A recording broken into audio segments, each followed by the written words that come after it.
దేవుని బాహువు చాచింది నీ కోసమే, లేవనెత్తి రక్షించును. దేవుని బాహువు చాచింది నీ కోసమే, ఆదరించి ఆశ్రయమిచ్చు. హల్లెలూయా హల్లెలూయా నా దేవదేవునికే. హల్లెలూయా హల్లెలూయా నా దేవుని బాహువుకే. హల్లెలూయా హల్లెలూయా నా దేవదేవునికే. హల్లెలూయా హల్లెలూయా నా దేవుని బాహువుకే, నా దేవుని బాహువుకే, నా దేవుని బాహువుకే.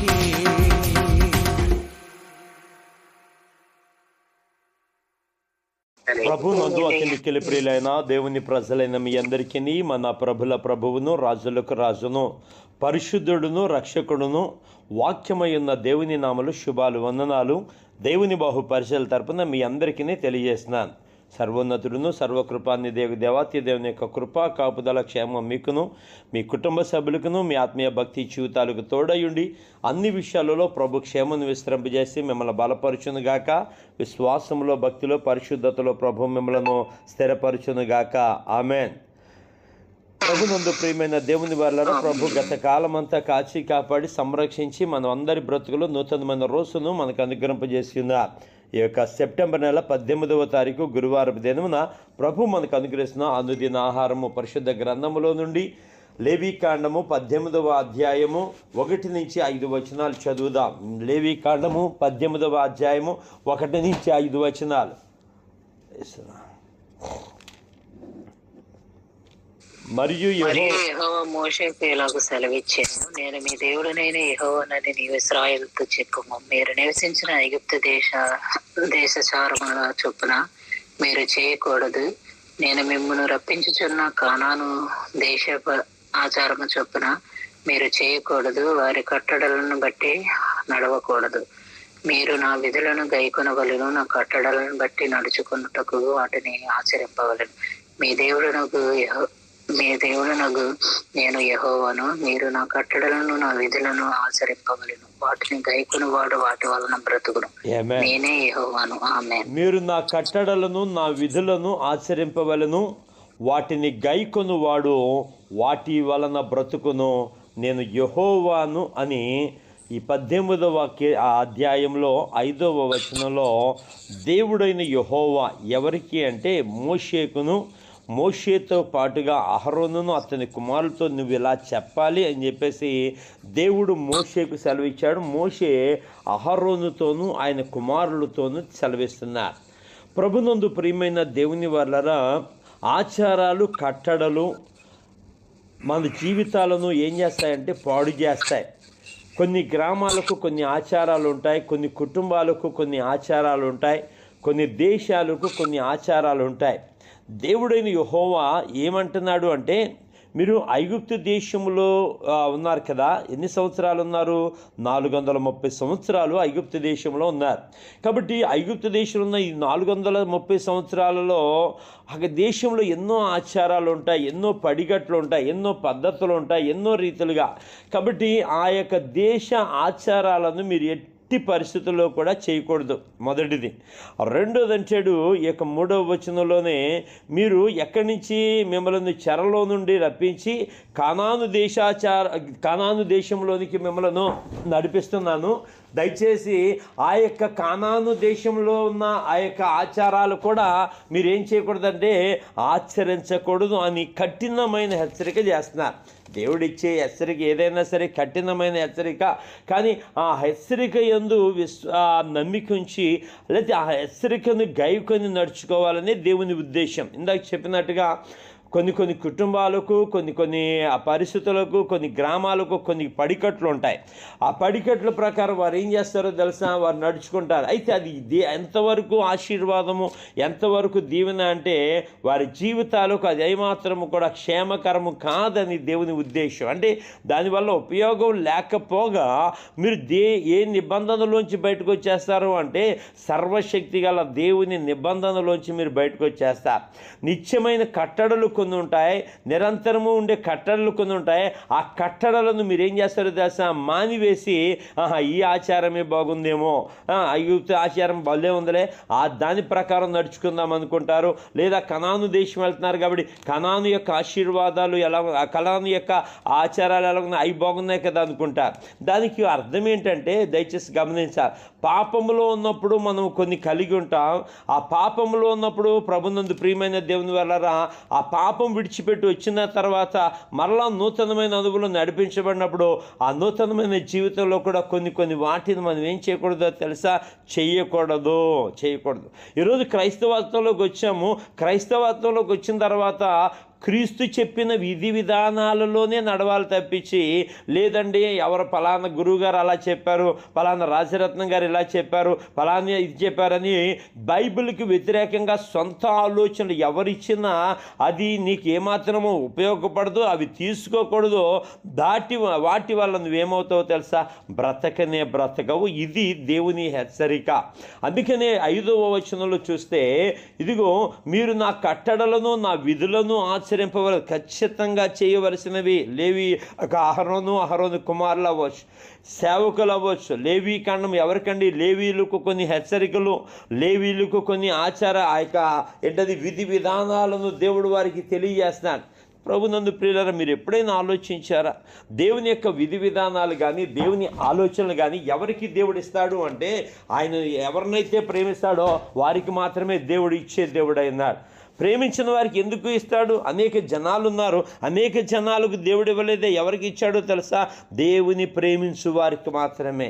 దేవుడు తన జనులను ఏర్పాటు చేసుకున్నాడు కాబట్టి ఆ యొక్క ఏర్పాటు చేసుకున్న తన జనులకు ఆయన ఇచ్చిన ఆ యొక్క విధులు అవ్వచ్చు, ఆ యొక్క కట్టడలు అవ్వచ్చు, అవి ఆచరిస్తే లేదా అవి పాటిస్తే వాటి ప్రకారం కనుక నడుచుకుంటే ఏమవుతుంట, బ్రతికే వారముగా ఉంటామంట. బ్రతుకుతారు అంటున్నాడు ఇక్కడ.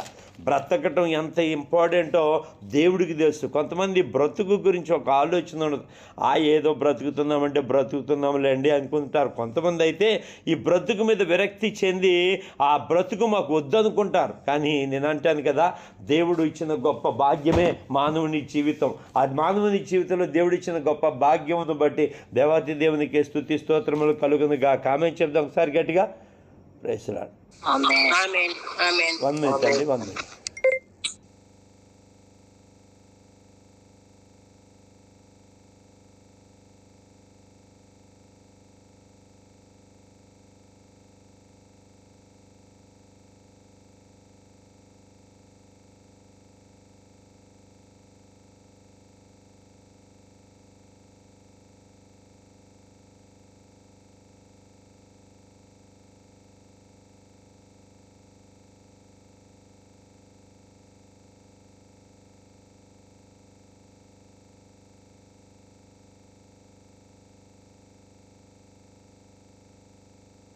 ప్రియ దేవుళ్ళారా, కాబట్టి దేవుడు ఇచ్చిన ఈ జీవితము నిజంగా దేవునిని ఆచరించడంలో కానీ దేవుని యొక్క విధి విధానాలలో నడుచుకోవటం కానీ మనం చేయటం వలన అది ఎవరికి ఇంపార్టెంట్, దేవునికి ఉపయోగకరమా అంటే కాదు.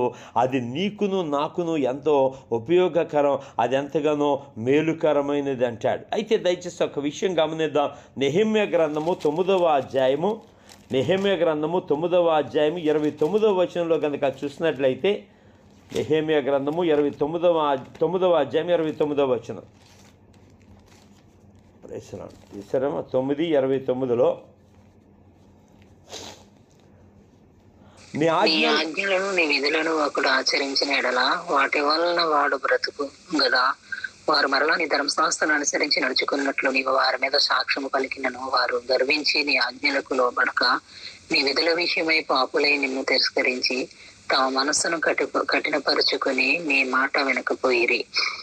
నీవు అనేక సంవత్సరములు వారిని ఓర్చి నీ ప్రవక్తల ద్వారా నీ ఆత్మ చేత వారి మీద సాక్ష్యము పలికితివి గాని వారు వినకపోయిరి. కాగా నీవు ఆయా దేశంలోనున్న జనులను చేతికి వారిని అప్పగించితివి. అయితే నీవు మహోపకారివై ఉండి వారిని బొత్తిగా నాశనము చేయకయు విడిచిపెట్టకి ఉంటివి. నిజంగా నీవు కృపా కనికరం గల దేవుడు ఉన్నావు.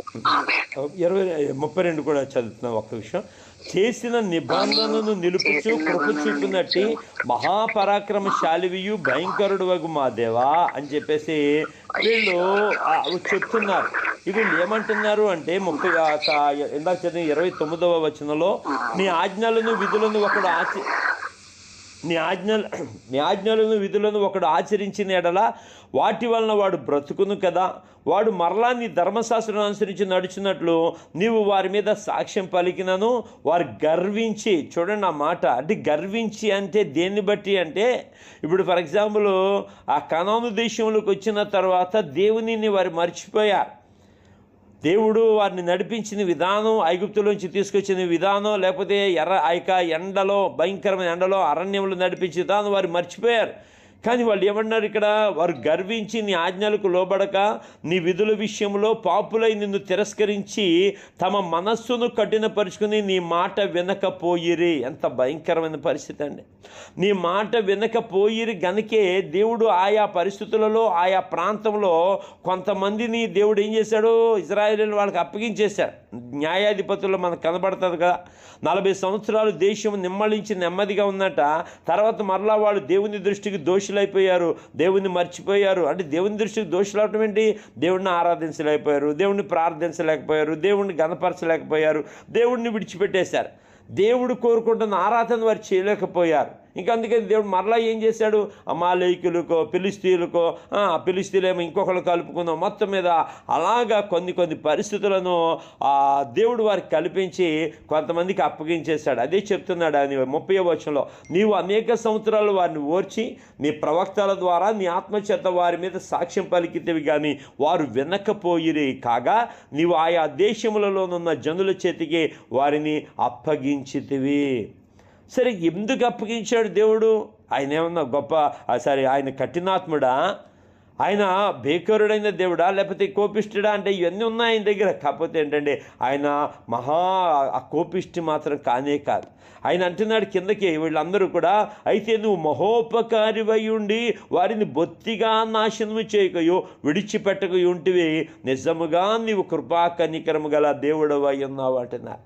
ఆ కృపా కనికరము గల దేవుడిగా ఉన్నావు కనుకే మేము అప్పుడప్పుడు కూడా చేసిన పాపంలో, అవిధేయతలో నీ మాట వినక గర్వించి, ఇది దేవుడికి అయిష్టమైనదండి. దేవుని దృష్టికి గర్వం అనేదండి చాలా అయిష్టమైనది. అసలు ఇష్టపడ్డాడు దేవుడు గర్విష్ఠులు. ఎందుకో తెలుసా, గర్వము నాశనం చేస్తుంది మనుషుల బ్రతుకులను, మనుషుల జీవితాలను. అయితే ఇక్కడ దయచేసి గమనించాలి, లేవీకాండము 18వ అధ్యాయం 5వ వచనంలో ఎందుకు దేవుడు వీరికి ఆలోచనలు ఇవ్వాలి అని కనుక ఆలోచన చేస్తే, కట్టడలు, విధులు ఎందుకో తెలుసా, మనం ఎలాగుండాలి. ఫర్ ఎగ్జాంపుల్, మనం ఏదైనా ఒక వస్తువు కొన్నామనుకోండి, ఒక వస్తువు ఏదైనా, ఫర్ ఎగ్జాంపుల్ సెల్ ఫోన్లు ఉన్నాయి కదా, సెల్ ఫోన్లే కొన్నామనుకోండి, ఆ సెల్ ఫోన్ని ఎలా వాడాలో, ఏ రీతిగా వాడాలో ఒక బుక్లెట్ కొనేటప్పుడు ఆ సెల్ ఫోన్తో పాటుగా ఒక బుక్లెట్ను ఆ యొక్క కంపెనీ వాడిస్తే, ఆ బుక్లెట్ ఇవ్వటమే కాకుండా కొన్ని విషయాలు చెప్తాడు. వెళ్ళంగానే ఛార్జింగ్ పెట్టండి 2 గంటలు అంటాడు, లేదా నువ్వు ఇన్ని గంటలు ఛార్జింగ్ పెట్టాలి, ఇలా ఛార్జింగ్ పెట్టాలి, పెట్టి ఉంచకూడదు, ఇది వాడాలి, లోపల కొన్ని డైరెక్షన్స్ ఉంటాయి, ఈ డైరెక్షన్స్ ప్రకారమే నువ్వు వాడాలి, లేకపోతే ఇంత మెమొరీ ఉంటుంది, ఆ మెమొరీ మాత్రమే నీకు ఉపయోగపడుతుంది కాబట్టి అది ఫుల్ అవ్వకుండా చూసుకోండి, లేదా కొన్ని వైరస్లు వస్తాయి, ఆ వైరస్లు నువ్వు క్లీన్ చేసుకుంటూ ఉండాలి. ఇవన్నీ కూడా ఫోన్లో కొన్ని ఇన్స్ట్రక్షన్స్ ఇస్తాడు. ఈ ఇన్స్ట్రక్షన్స్ మనం ఎప్పుడైతే పాటిస్తామో, ఆ పాటించటం వలన ఏమవుతుందో తెలుసా, అది మనకు ఉపయోగపడుతుంది, అది మనకు సంతోషంగా ఉంటుంది, అది మనకి సంతోషాన్ని ఇస్తుంది. కానీ అలా కాకుండా ఇష్టానుసారంగా, ఫర్ ఎగ్జాంపుల్ 24 గంటలు ఛార్జింగ్ పెట్టేసి ఉంచామనుకోండి, కొన్ని సెల్లలో బడేల మీద పేలిపోతూ ఉంటాయి. అంటే అది ఎందుకని అది సంతోషంగా అది మనకు ఉపయోగపడదు, దానివల్ల మనం కూడా నష్టపోతాం. గమనించాలి, దానివల్ల మనం కూడా నష్టపోతాం. ఒక ప్రమాదం జరుగుతుంది, లేకపోతే అది డబేల్ మీద పేలిపోయింది అనుకోండి, అయ్యాక ఇంట్లో ఇంకా ఎలక్ట్రానిక్ వస్తువులు ఉందనుకోండి, అవన్నీ కాలిపోతాయి, లేకపోతే అవన్నీ కూడా పాడైపోతాయి. అప్పుడు మనం కూడా ఏమవుతామో తెలుసా, మనం కూడా నాశనం అయిపోతాం. అంటే ఆ వస్తువుని ఇలా వాడాలి, ఇలా వాడితేనే అది నీకు సంతోషంగా ఉంటుంది, అది నీకు ఆనందంగా ఉంటుంది, అది నీకు ఉపయోగపడుతుందని ఒక డైరెక్షన్, ఒక ఇన్స్ట్రక్షన్స్ అనేవి ఆ బుక్లెట్ ఇచ్చి ఆ బుక్లెట్ ప్రకారం నడుచుకోమంటారే. అలాగే మరి దేవుడు కూడా, దేవుడు సృష్టించిన సృష్టి అయిన మనము, ఆయన చేతిలో నిర్మాణం చేయబడిన మనము, ఆయన చేత నీరు నా ప్రజలు అని చెప్పబడుతున్న మనము, ఆయన ఆజ్ఞలను, ఆయన కట్టడలను పాటించటం వల్ల, ఆచరించటం వల్ల మనకి ఏంటి ప్రయోజనం అంటే, వాటి వలన వాటిని గైకొను వాడు వాటి వలన బ్రతుకును అంటాడు. వాటిని గైకొనటమే కాకుండా దాన్ని ఆచరించే వారముగా మనము ఉండాలి. కాబట్టి గర్వించి అంటాడు. నిజంగా మాట ఇంకొక బైబిల్ ఉంటుంది, ఇందాక చదివిన నహేమ గ్రంథంలో, గర్వించి అనే మాట వెర్రవీగి అంట. ఎంత హెచ్చరించినా, ఎంతగా వాళ్ళను ఇదిగో హెచ్చరించి కొన్నిసార్లు ఇలా శిక్షకు గురి చేసినా సరే వాళ్ళలో గర్వం అణిగిపోలేదంటండి, గర్వం అణిగిపోలేదట. అందుకని కృపను వారు పోగొట్టుకున్నారు చాలా సందర్భాలలో. ఐగుప్తు దేశం నుంచి తీసుకొచ్చిన దేవుడు మరలా అక్కడికి బబులోను దేశానికి ఎందుకు తీసుకెళ్ళాలని, వాళ్ళకి ఎందుకు అప్పగించాలి? దయచేసి గమనించాలి. వారు ఆ చెరలో వెళ్ళిపోయారు. అయినప్పటికీ వాళ్ళు బుద్ధి తెచ్చుకున్నారా అంటే, దేవుడే చెప్పి ప్రార్థన చేయండి, ఇదిగో ఇలాగ ఉండండి, ఇలా చెయ్యండి, నాకు మొర్ర పెట్టండి, మీరు నన్ను వెతకండి, నా మాట వినండి, నా మాట ప్రకారం జీవించండి అని చెప్పేసి బ్రతిమలాడి, నేనేమి మీ ఎడల తక్కువ చేయలేదు, శాశ్వతమైన ప్రేమతో నేను నిన్ను ప్రేమించున్నాను కనుక మీ ఎడల నేనేం చేయలేదు, విడువక కృపను నేను అనుగ్రహిస్తాను, విడువని కృపను అనుగ్రహిస్తాను అంటాడు. ఇంకా ఏమంటాడండి, ఆ యొక్క బబులోను దేశంలో ఉన్న వారి ఎడల గురించి, మీ ఎడల నేను సమాధానకరమైన ఉద్దేశాలే కలిగి ఉన్నాను కానీ హానికరమైన ఉద్దేశాలు కలిగి ఉండలేదు అంటాడు. ఎంత ధైర్యం వస్తుందండి, ఎంత బలం వస్తుందండి. అమ్మో దేవుడట ఇదిగో దేశంలోకి పంపించాడు కానీ మనకి ఆయనంట ఏం చేయడంట, సమాధానకరమైన ఉద్దేశాలు ఉన్నాయి కానీ మన ఆయనకి హానికరమైన ఉద్దేశాలు లేవు అంటాడు. కానీ ఎందుకు లేవు అని కనుక ఆలోచన చేస్తే ఆయన మహాకనికరం గల దేవుడై ఉన్నాడు. మహాకనికరం గల దేవుడు ఏం చేస్తాడు దాస, తన ప్రజలను తన ఆజ్ఞల గుండా నడిపించడానికి ఆయన ఇష్టపడుతున్న దేవుడై ఉన్నాడు. హల్లెలూయా. రాత్రి మనము ఒక అధ్యాయం చదివాం కదా, యోబు గ్రంథంలో. యోబు గ్రంథము 18వ అధ్యాయం కనుక చూసినట్లయితే, యోబు గ్రంథము 18వ అధ్యాయం 9వ వచనం నుంచి చదువుదాంరా. అక్కడ చూడండి ఏమంటాడంటే, ఎవరు మన జోఫర్ చెప్తాడు ఎవరితోటి, యోబుతోటి ఏమని చెప్తాడు అంటే 18వ అధ్యాయం 9వ వచనం.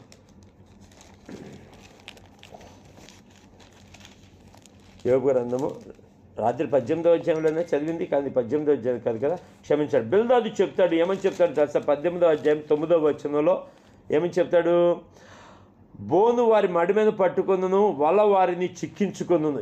ఎందుకు చిక్కించుకోవాలి, క్షమించండి ఒక మాట, యెహెజ్కేలు గ్రంథము 18వ అధ్యాయం 9వ వచనం అండి, యోబు గ్రంథం కాదు, క్షమించండి, యెహెజ్కేలు గ్రంథము 18వ, యెహోషువ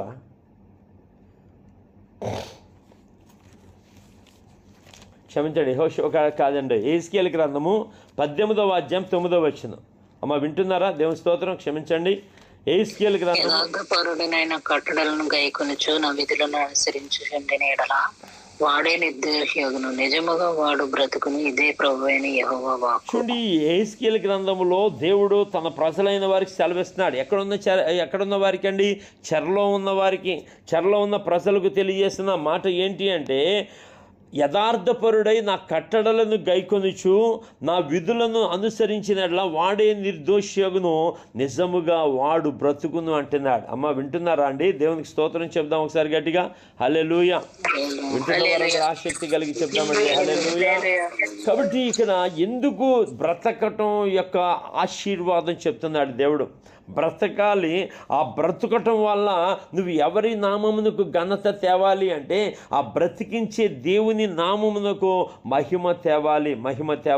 ఈ యేస్కేలు గ్రంథంలో ఆయన అంటాడు, యథార్థపరుడై నా కట్టడలను గైకొనుచు నా విధులను అనుసరించిన యెడల వాడే నిర్దోష్యగును, నిజముగా వాడు బ్రతుకును, ఇదే ప్రభువగు యెహోవా వాక్కు. ఎంత గొప్ప మాట అండి.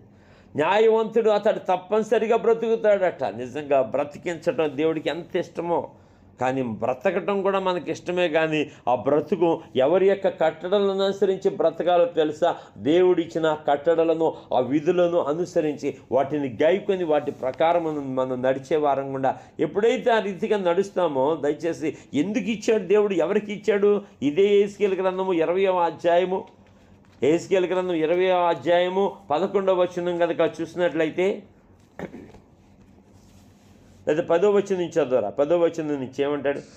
వారిని దేశంలో నుండి రప్పించి అరణ్యంలోనికి తోడుకొని వచ్చి వారికి నా కట్టడలను నియమించి నా విధులను వారికి తెలియజేసి ఎవడైనా వాటిని అనుసరించిన ఎడల వాటిని బట్టి బ్రతుకును. చూడండి, ఇక్కడ వారిని ఐగుప్తు దేశంలో నుండి రప్పించి అరణ్యంలోనికి తొడుగుని వచ్చి వారికి నా కట్టడలు నియమించి నా విధులను వారికి తెలియజేసి తిని ఎవడైనా వాటిని అనుసరించిన వాటిని బట్టి బ్రతుకును, మరియు యెహోవానగు నేనే వారిని పవిత్రపరచువాడనని వారు తెలుసుకున్నట్లు నాకును వారికి మధ్య విశ్రాంతి దినములను వారికి సూచనగా నేను నియమించి తిని. ఎంత అద్భుత విశ్రాంతి దినములు ఏమన్నాడు? నీ దేవునికి మనకి మధ్య సూచనలుగా నియమించాడట. ఎందుకంటే అవి పాటించాలి విశ్రాంతి దినమును. అందుకనే విశ్రాంతి దినమనట ఇశ్రాయేలీయులు యూదులు ఎంత కఠినంగా ఉంటారో తెలుసా అండి. మరి చాలా వాటిల్లో వారు కఠినంగా ఉంటారు, కానీ కొన్ని వాటిల్లో వాళ్ళు ఏమవుతారు తెలుసా? చాలా దారుణంగా ఉంటారు. దేవునికి అయిష్టమైన కార్యాలు కూడా చేసేస్తూ ఉంటారు. అసలు యేసు ప్రభుని ఏంటి విశ్రాంతి దినం ఏం తుంచాడని తప్పు పెట్టారండి. ఏం తుంచాడని? వెన్నులు తుంచాడని తప్పు పెట్టారండి. అంటే మిగతా వాటిలో తప్పు అనిపించలేదు వాళ్ళకి. ప్రభువారు విశ్రాంతి నువ్వు ఎందుకు తుంచావు? దాన్ని కొయ్యవలసిన పని ఏంటి? అసలు కొయ్యకూడదు, ముట్టుకోకూడదు అసలు. కానీ వాటి వలన ఏమయ్యారంటే అవి ఆ సూచనలు చాలా ఇబ్బందికరంగా ఉన్నాయి. అందుకనే కొన్ని వాటిని దేవుడు యేసు ప్రభు ద్వారా సరిచేశాడు. యేసు ప్రభు వారు సరిచేసి ఆ యొక్క విశ్రాంతి దినములను నియామక కాలములను అమావాస్య పలానా ఆ కార్యాలను దేవుడు కొట్టివేసి ప్రభువు ఆరాధించేవారు ఆత్మతోనూ సత్యముతోనూ ఆరాధించాలని ప్రభువు దినం ఆ పునరుత్థాన దినాన్ని ఆరాధించే దినంగా ఉంచాడు. కేవలం పునరుత్థాన దినమే కాదు, మన దేవుడు నిత్య ఆరాధికుడు కనుక నిత్యము ఆయన ఆరాధించే వారంగా మనం ఉండాలి. ఆమెన్ చెప్పండి గట్టిగా, ఆమెన్. నిత్యము ఆయన ఆరాధనలకు యోగ్యుడు కనుక. కాబట్టి దేవుడు వారికి ఏమి ఇచ్చాడంట? న్యాయాలు ఇచ్చాడు, చట్టాలు ఇచ్చాడు, కట్టడలను విధులను ఇచ్చాడు. వాటి ప్రకారం నడుచుకోమని చెప్తున్నారు. దయచేసి గమనించాలి. అయితే ఈ లూకా రాసిన సువార్తలో ప్రభువారు చెప్తారు. లూకా రాసిన సువార్త 10వ అధ్యాయం చూద్దాం. 10వ అధ్యాయము, లూకా రాసిన సువార్త 10వ అధ్యాయం 28వ వచనంలో కనుక చూసినట్లయితే, అమ్మ వింటున్నారని నేను నమ్ముచున్నాను, దయచేసి చదువుదా. ఆయన నీవు సరిగా ఉత్తరం ఇచ్చితివి, అలాగూ చేయమప్పుడు జీవించదు అని అతనితో చెప్పాను. ఒక ధర్మశాస్త్రోపదేశకుడు వచ్చి ఆయన అడుగుతున్నాడు, బోధకుడా నిత్య జీవనకు వారసుడకు నేను ఏమి చేయవాలని ఆయన శోధించు అడిగాడు. అప్పుడు వెంటనే యేసు ప్రభువు వారు అంటారు 26వ వచనంలో, అసలు ధర్మశాస్త్రం అంది ఏమి వ్రాయబడి ఉన్నది, నీవేమి చదువుచున్నావని నేను అడగగా ఎవరు? ధర్మశాస్త్రోపదేశకుడు ఉపదేశిస్తున్నాడు. మరి ఉపదేశించేవాడికి అర్థం కాలేదు అసలు ఏంటి ప్రధాన ఆజ్ఞ ఏంటి అనేది. అయితే ప్రభువు అంటాడు, నీ దేవుడైన ప్రభుని నీ పూర్ణ హృదయంతో, నీ పూర్ణ మనసుతో, నీ పూర్ణ భక్తితో, పూర్ణ శక్తితో, పూర్ణ వివేకంతో ప్రేమింపవాలని, నిన్ను వలె నీ పొరుగు అని ప్రేమింపవాలని వ్రాయబడి ఉన్నది కదా అని చెప్పి అప్పుడప్పుడు యేసు ప్రభు వారు అంటున్నారు, నీవు సరిగా ఉత్తరం ఇచ్చేటివి, అలాగు చేయుము, అప్పుడు జీవించేదవని అతనితో చెప్పాను. ఎంత అద్భుతం అండి. జీవించటం దేవుడికి ఇష్టం, నువ్వు బ్రతకడం దేవుడికి ఇష్టం. నువ్వు బ్రతకడమే కాకుండా నువ్వు కట్టడలను విధులను ఆచారాలను నువ్వు ఎప్పుడైతే పాటిస్తావో ఆ దేవుని కట్టడలు విధులు ఆచారాలు కాదండి, దేవుడు కట్టడలు విధులు ఏం చేస్తాయి తెలుసా? నీవు బ్రతకడమే కాకుండా మీ చుట్టూ ఉన్న వారిని కూడా బ్రతికిస్తాయి. కారణం ఏంటి? అమ్మో వారు అలాగున్నారు, వారు అది పాటిస్తున్నారు, మనం కూడా పాటించాలిగా. కానీ ఈరోజు క్రైస్తవులైన వారు దేవుని దగ్గరికి వచ్చిన తర్వాత కూడా కొన్ని అన్యాచారాలను ఏం చేస్తారు దశ విడిచిపెట్టక అన్యాచారాలను విడిచిపెట్టక ఏం చేస్తారు దశ వాటిని పట్టుకుని వాటిని అనుసరిస్తూ దేవునికి కోపం రేపుతున్నారు. కష్టాలు గుర్తించట్లేదు, అసలు బాధలు అంటే వస్తున్న ఇబ్బందులు ఎందుకు వస్తున్నాయి, ఒకవేళ మనం ఎక్కడ తప్పిపోతున్నామో, ఎక్కడ మనం సరైన రీతిలో పాటించట్లేదు అని ఒక ఆలోచన మనకు వస్తుందా అంటే రావట్లేదు. దయచేసి గమనించాలి. నిజంగా కదా దేవుడు చెప్పినట్టు అలా చేశారంటండి. నిజంగా చేశారా చేయలేదంటే చేశారు. చేసినందువల్ల వారు కొంతమంది దేవుని ద్వారా కృప పొందుకున్న వారికి ఉన్నారు. ఈ ఒక్క ఉదయకాల సమయంలో ఆ లేవికాండం 18వ అధ్యాయం మూలపాఠం 5వ వచనంలో మనం బ్రతకాలి. అది దేవుడికి ఇష్టం. నువ్వు జీవించాలి. ఎందుకో తెలుసా, నువ్వు దేవుడి ద్వారా జీవిస్తే, దేవుడి ద్వారా బ్రతికితే, ఆ బ్రతికిన బట్టి నీ సాక్ష్యం బట్టి ఇంకొంతమంది దేవుని వైపు తిరుగుతారు, ఇంకొంతమంది దేవుని మార్గంలో నడుస్తారు, ఇంకొంతమంది దేవుని యొక్క ఆలోచనలు కూడా నడిపించబడతారు. ఈ కాలంలో ఆలోచన చేస్తున్నావా? మీరు నా కట్టడలను నా విధులను ఆచరించాలి. ఇది ఖచ్చితమైన మాట. దీంట్లో మళ్ళా కరెక్షన్స్ ఏమి లేవండోయ్. ఏమండి కొంచెం అటు ఇటుగా ఏమన్నా ఉండొచ్చా? అబ్బే కొంచెం తీసుకోవచ్చా? లేదండి. కొంచెం అలా చేయొచ్చా? లేదు. ఖచ్చితంగా ఆయన కట్టడలను ఆయన విధులను ఆచరించాలి. వాటిని గైకొనివాడు వాటి వలన బ్రతుకు. వేటి వలన? ఆచారాల వలన కాదు. ఆచారాలు బ్రతికించు, ఆచారాలు చంపేస్తాయి, ఆచారాలు పాడు చేస్తాయి, ఆచారాలు నాశనం చేస్తాయి, ఆచారాలు మన బ్రతుకులను ఏం చేయాలి? బాగు చేయలేవు. ఆచారాలు మరి ఏవి బాగు చేస్తాయి ఆ బ్రతుకులను? అలాగే బ్రతకాలంటే ఏం చేయాలి అంటే ఆచారాలు పాటించకూడదు. ఈరోజు ప్రభునందు ఇందాక చెప్పినట్టుగా కొన్ని గ్రామాలలో కొన్ని ఆచారాలు ఉంటాయి. మా గ్రామాచారం అండి, ఆచారం పక్కన పెట్టాయి. దేవుడిని నమ్ముకున్న తర్వాత నీకెందుకు ఆచారాలు? దేవుడిని నమ్ముకున్న తర్వాత గ్రామాచారాలతో పాటుగా నువ్వు వెళ్ళకూడదు. ఇక దేవుని ఆజ్ఞలు కూడా నువ్వు నడిపించబడాలి. దేవుని వాక్యం ద్వారా నీకు దేవుడు ఇచ్చిన ఆ ధర్మశాస్త్రం ప్రకారమే నువ్వు నడుచుకోవాలి. లేదంటే మా కులాచారం అండి, కులమా? ఏ కులం అయితే నీకెందుకు? పక్కన పెట్టే కులాచారాలు ఉండకూడదు, గ్రామాచారాలు ఉండకూడదు. కుటుంబానికి కూడా కొన్ని ఆచారాలు ఉంటాయి. మా వంశ ఆచారాలండి, మా యొక్క ఇంటి పేరు ఆచారాలండి. లేదా పక్కన పెట్టే అవన్నీ. వాటి వల్ల నీకు ఏమాత్రం క్షేమం కాదు. అవి పాటించడం వల్ల నీకేమాత్రం మేలయ్యా అంటే ఏమాత్రం మేలు? ఏమాత్రం కూడా మేలు లేదు. దయచేసి గమనించాలి. కానీ దేవుని యందు విశ్వాసమే, దేవుని పిలుపు అందుకుని దేవుని ప్రజలకు ఉన్న నీవు నేను దేవుని యొక్క పేరు ప్రభా నీ సేవ చేయమన్నా చేస్తానయ్యా అని చెప్పిన అహరోనుకి వారి కుమారులకు మోషే ద్వారా దేవుడిస్తున్న చక్కటి ఆజ్ఞ. ఈరోజు దేవుని యందు విశ్వాసం దేవుని దగ్గరకు వస్తున్న నీకు దేవుడిస్తున్న ఆ గొప్ప ఆలోచన ఏంటో దశ, నువ్వు బ్రతకాలి. నువ్వు బ్రతికి ఆయన నామును గణపరిచే బిడ్డగానే ఉండాలి. అది దేవుడికి ఇష్టం. అలాంటి బ్రతకటానికి కావలసిన ఆయన కట్టడలను విధులను మనం ఆచరించి, ఆయన యెహోవా అయి ఉన్నాడు గనుక, ఆయన పరిశుద్ధుడైన దేవుడు ఉన్నాడు గనుక, నిత్య నివాసి అయిన దేవుడిగా ఉన్నాడు గనుక, ఆయన ఇచ్చిన ఆజ్ఞల ప్రకారం, ఆయన ఇచ్చిన కట్టడాల ప్రకారం, ఆయన ఇచ్చిన విధుల ప్రకారం నువ్వు నడిచి దేవుని ద్వారా నువ్వు బ్రతికి ఆ బ్రతుకుని బట్టి ఒక సాక్ష్యం కలిగి ఉండాలని ఆశీర్వదిస్తూ దీవిస్తూ ఈ మాటలు ముగిస్తున్నాను. దేవుడి మాటలు దీవించి ఆశీర్వదించి ప్రభువు చెప్పినట్టుగా మనం నడుచుకునే వారంగా ప్రభువే చేయునుగాక. Amen, amen, amen.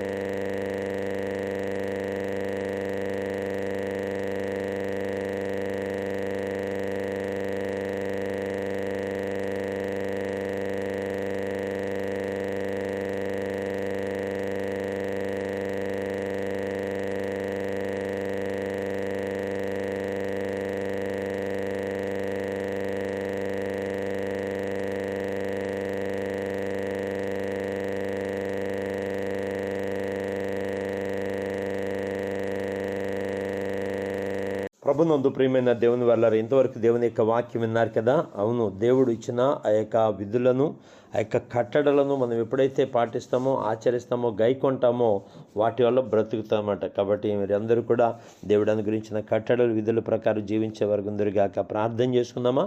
సర్వశక్తి మిక్కిలి కృపా కనికరం గల తండ్రి, దయగలిగిన రాజానికి వందనాలు, పరిశుద్ధులలో అతి పరిశుద్ధుడానికి వందనాలు. నాయనా నువ్వు ఇచ్చిన కట్టడలను అనుసరించి నడుచుకుంటే అయా క్షేమం. కానీ ప్రభా పొందుకున్న ఆశీర్వాదాలను బట్టి బట్టి గర్వించి అయా నీ విధులను, నీ కట్టడలను ప్రభా, నీ యొక్క న్యాయ విధులను ప్రభా మేము పాటించుకుంటుంటే అయా మాకు బ్రతికి అక్కడ. కాబట్టి ప్రభా మేము బ్రతకాలి అంటే ప్రభా ఏం చేయాలో మాకు తెలియజేశారని బట్టి నీకు వందనాలు చెల్లిస్తూ అయా ఈ దిన దీవులతో నడిపించండి. ఈ రోజంతా కూడా నీ ప్రత్యేకమైన కృపను క్షేమను మెండుగా దయచేసి సహాయం చేయమని గనుడ గొప్ప దేవుడానికి స్తోత్రాలు, పూజ్యడానికి స్తోత్రాలు చెల్లిస్తున్నాను, అర్పిస్తున్నాను తండ్రి. నీ కార్యం చేత నీ ప్రియ బిడ్డలందరినీ తృప్తిపరచండి అయా నాన్న. నీ కృప ఎంబడి కృపతో నీ నడిపించుకోమని చిన్న బిడ్డలు, యవనస్తులు, వృద్ధులు, కన్యలు ప్రతి ఒక్కరిని, అన్నిటికంటే ముఖ్యంగా ఈ వాక్యాలు వింటున్న ప్రతి ఒక్క బిడ్డను, వారి కుటుంబ సభ్యులందరినీ కూడా నీ ప్రత్యేకమైన కృపలతో నీ నడిపించుకోమని ఆశీర్వదిస్తూ దీవిస్తూ మా ప్రభువును రక్షకుడు నేను యేసునామములో ప్రార్థించి అడిగి వేడుకొంచున్నాము తండ్రి. Amen, amen, amen. మన పరమ తండ్రి అయిన దేవుని దయ్యు, కుమారుడును రక్షకుడు నేను యేసుక్రీస్తు వారి కృపా సమాధానములు, పరిశుద్ధాత్మ యొక్క నిత్యాదరణ మీకును మీ కుటుంబ సభ్యులకును అందుదిన కార్యక్రమం తోడయ్యండి. అన్ని విషయాల్లో ప్రభు క్షేమను విస్తరింపజేసి నేను బలపరచునుగాక. మిమ్మల్ని విశ్వాసుల, భక్తుల, పరిశుద్ధతలో ప్రభు మిమ్మల్ని స్థిరపరచునుగాక. Amen, amen, amen. God bless you all. షలోమ్. ప్రియదేవులారా, మీ అందరికీ కూడా దేవుని బాహు పరిచయాల తరపున, రాజరత్న కుటుంబం తరపున ప్రత్యేకమైన వందనాలు తెలియజేస్తూ అనుదినం మీకు అందించబడిన వర్తమానాల ద్వారా మీరు ఆశీర్వదించబడాలని మా ప్రార్థన ఉన్నది. కాబట్టి మిమ్మల్ని మీ కుటుంబ సభ్యులను కూడా ప్రభు దీవించి ఆశీర్వదించి మేలుతో తృప్తిపరచును గాక. Amen, amen, amen. God bless you all. Shalom.